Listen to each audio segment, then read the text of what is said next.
Hi, Dad. I want to retell a story that you told me. Um, so you were working in Canberra, um, and uh, and Bill Hayden, uh, who was a senior figure in the Australian Labor Party in the 70s, says to you, "Argyle, I want you to come to a meeting with me." And he takes you to a meeting, and it's with the Australian Council of Trade Unions, ACTU. Um, and and he goes to the meeting, and he says to these trade union leaders, "I think it'd be really good if we could have a better relationship between the Labor Party and the trade unions, because it was kind of a disaster at that point.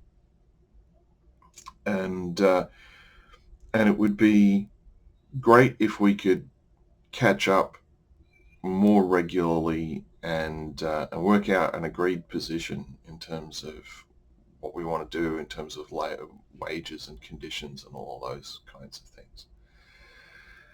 And the leader of the ACTU looked at his colleagues and looked at Hayden. Don't think he looked at you. Um, and replied, "We're fine, thanks. Don't need that." And and I remember that you told me that at that moment you really felt like this was a really good idea and that it should be fought for.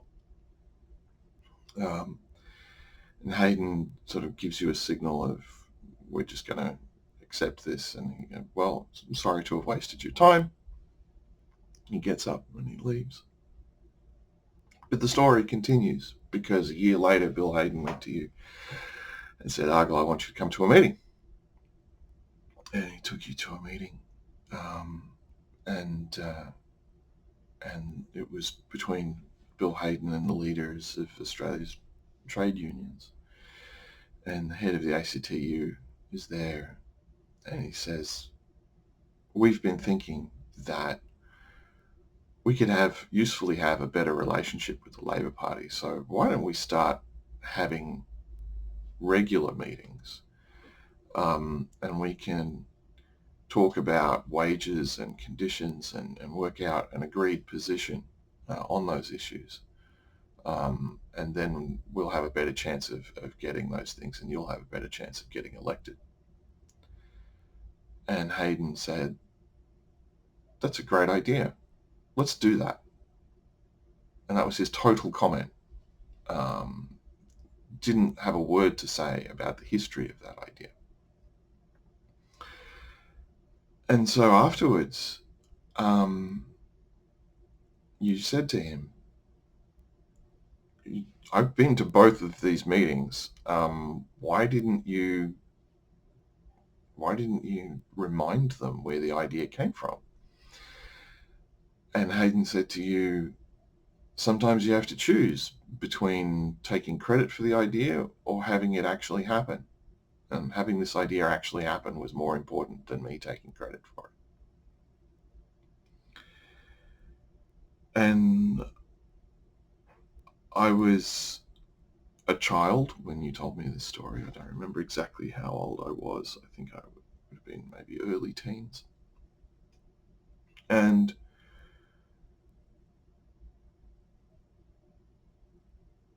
I miss that. I miss, you know, you advised Whitlam and Hawke. You were Kevin Rudd's boss during his influential period in China. Um, I wish I had been your most successful student. I wish I had been better prepared to take in the lessons, the incredibly valuable lessons that you had available to teach.